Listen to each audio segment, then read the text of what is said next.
ચાણસ્માના રહીશ તેમજ સમી તાલુકા પંચાયત ખાતે મદદનીશ તાલુકા વિકાસ અધિકારી તરીકે ફરજ બજાવતા સ્વર્ગસ્થ શ્રી કમલેશકુમાર રણછોડભાઈ પરમાર ગત તારીખ 15/8/2022 રોજ હૃદયરોગના હુમલો આવતા અવસાન પામ્યા, જેઓની દ્વિતીય વાર્ષિક પુણ્યતિથિ તેમજ આગામી તારીખ 21/8/2024 રોજ 51મા જન્મદિવસ નિમિત્તે તેઓના નાના ભાઈ દિનેશભાઈ પરમાર એડવોકેટ તેમજ તેઓના પરિવાર દ્વારા ચાણસ્મા ખાતે આવેલ સ્મશાન ભૂમિમાં 51 વૃક્ષો વાવીને પર્યાવરણને બચાવવાનો એક નાનકડો પ્રયાસ કરી એક અનોખી શ્રદ્ધાંજલિ અર્પણ કરવામાં આવી હતી।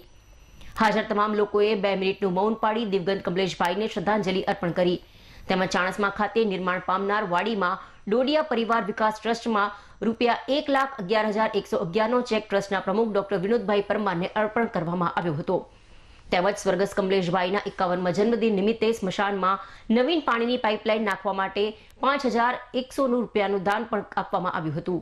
આ વૃક્ષારોપણ કાર્યક્રમમાં ડોડિયા પરિવાર વિકાસ ટ્રસ્ટ ચાણસ્માના પ્રમુખ ડોક્ટર વિનોદભાઈ પરમાર, વિઠ્ઠલભાઈ પરમાર, ચાણસ્મા નગરપાલિકાના પૂર્વ પ્રમુખ કલ્પેશભાઈ ડોડિયા, ચાણસ્મા નગરપાલિકાના પૂર્વ કોર્પોરેટર ડી.ટી. પરમાર, નવસર્જન ટ્રસ્ટના પ્રમુખ નરેન્દ્રભાઈ પરમાર તેમજ ખૂબ જ મોટી સંખ્યામાં લોકો હાજર રહી કાર્યક્રમને સફળ બનાવ્યો હતો।